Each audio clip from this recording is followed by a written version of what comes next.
Ryan Reynolds' lawyer has officially quit after being instructed to carry out what many are calling one of the most ridiculous legal distractions Hollywood has ever witnessed.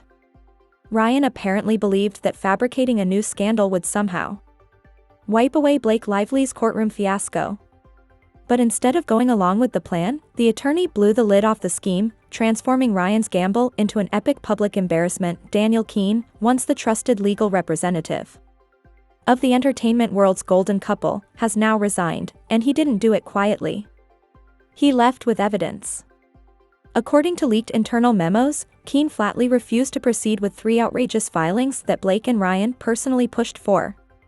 These weren't clever legal strategies, they were reckless moves that could have destroyed careers.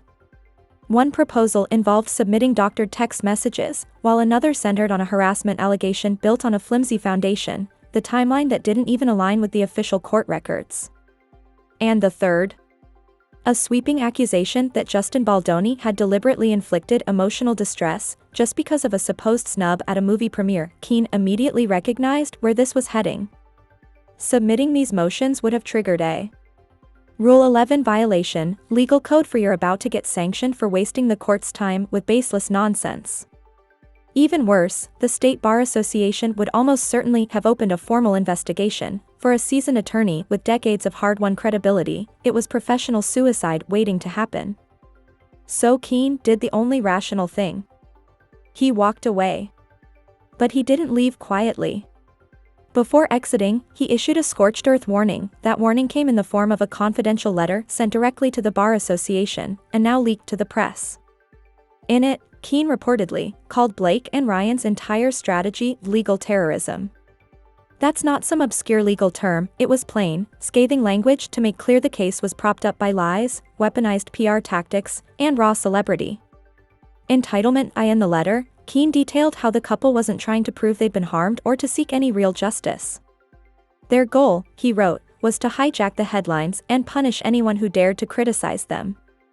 He didn't sugarcoat it, he stated outright the case had no legitimate basis in law, and he refused to sink his career with it. Sources close to the legal team say the final meetings between Keene and the couple were more like hostage negotiations than standard legal discussions. Blake kept insisting the court didn't need evidence, just emotion. Ryan, meanwhile, reportedly stayed silent for most of the conversation, only speaking up to suggest they push even harder on shaping public opinion. Already alarmed, Keene realized they weren't after any kind of legal resolution, they were obsessed with controlling the narrative. And he wanted no part of it. By the time he resigned, staffers said Keene seemed haunted, like someone who'd glimpsed something ugly he couldn't unsee. He stopped answering internal calls, skipped strategy sessions, and quietly emptied his office over a single weekend. When another partner asked why he was walking away in the middle of the trial, Keene allegedly replied, "This isn't a case, it's a PR campaign in a legal costume." The most damning detail emerged in his resignation memo, written in blunt, unvarnished language and circulated internally at his firm. In it, he detailed how Blake and Ryan pressured him to pursue tactics that, in his words, bordered on outright fraud. That included submitting fabricated evidence, disregarding discovery obligations, and drafting motions designed not for the court but for viral media coverage. Keene also accused them of insisting that he time court filings to coincide with orchestrated press leaks, all to maximize public attention. He called it narrative litigation, a term he admitted he hoped never to use again, but what ultimately pushed him to walk away wasn't just the ethical nightmare, it was fear. Keene believed that if he went along and filed those motions, he'd inevitably become the scapegoat once the whole scheme blew up, and judging by how the public is reacting now, he wasn't wrong. People close to the Bar Association say Keene's resignation letter is already circulating as a cautionary tale, a stark example of what happens when celebrity clients treat the legal system like another scripted storyline, because Blake and Ryan didn't just want to win, they wanted to obliterate, and they nearly dragged Daniel Keene straight off a legal cliff to get there. The breaking point wasn't just one bad idea, it was a relentless series of demands so reckless and legally radioactive that the firm gave them an internal codename, Operation Red Ink. That was reportedly what Ryan Reynolds himself called this barrage of motions designed not to succeed in court, but to unleash chaos in the media. The most outrageous stunt? A sweeping multi-state subpoena. targeting Justin Baldoni's childhood therapist.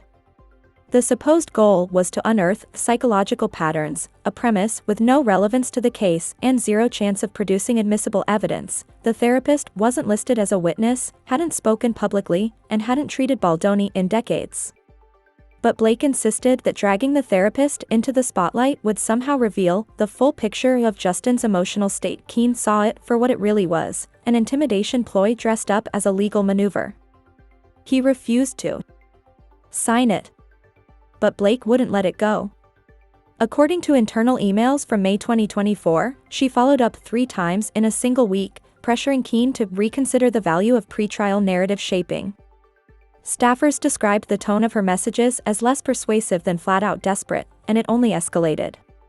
Soon after, Keene was instructed to prepare a filing accusing Baldoni of intentional infliction of emotional distress, a serious claim that normally requires solid witness statements and corroborating records. Instead, Blake and Ryan handed over a batch of text messages they claimed were from 2018. When Keene reviewed the metadata, it showed the messages had been edited. He immediately flagged the issue and asked for the original source files. Rather than provide any, the couple sent him a Dropbox folder titled Cleaned Versions. The implication was unmistakable: they wanted him to file altered evidence under oath. He refused. That's when the pressure campaign hit a new low. A week later, during a closed-door conference call with Ryan, Blake, and their PR strategist, Keene was urged to weave the Deadpool franchise into his court filings. The thinking went like this: if Ryan could present his legal case as performance art, a parody of legal proceedings that could be spun as satire if the coverage turned negative, Keene pushed back hard. He reminded everyone this wasn't a movie premiere or a press tour, it was federal court. But Ryan didn't care. According to an internal transcript dated May 6, Ryan allegedly said, "Let's not pretend this isn't also about the brand. We're either funny or we're guilty." That single remark sent Keene scrambling to document the exchange in detail, and it only spiraled further. Just days before he resigned, a draft motion landed on his desk, almost 12 pages of rambling arguments, including an entire paragraph blaming Hugh Jackman, yes, Wolverine himself, for supposedly creating biased public sentiment. There were no quotes, no references, no proof, just the bizarre claim that Jackman's compliments about Baldoni on a press tour had somehow tainted potential jurors on social media. Keene flatly refused to acknowledge it. He instructed his team to delete the draft altogether. Ryan's response, according to leaked messages, was dripping with sarcasm. Cool. Let's blame the caterer instead. By then, Keene had reached the end of his patience, but before he walked out, he sent one final warning, a memo titled "This Will Destroy You," dated May 10 and addressed to Blake's legal team, Ryan's representatives, and their shared PR advisors.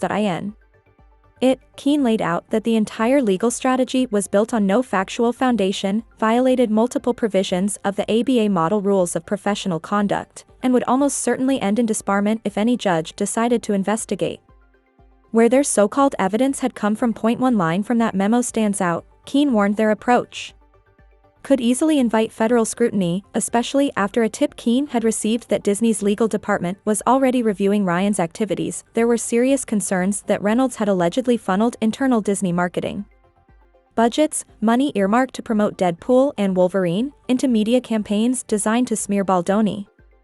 If true, that would be a major breach of fiduciary duty, and something the SEC would never ignore. Keene didn't mince words about the fallout. He told them plainly, "You're turning this courtroom into a PR minefield, and I won't be the one stepping on it."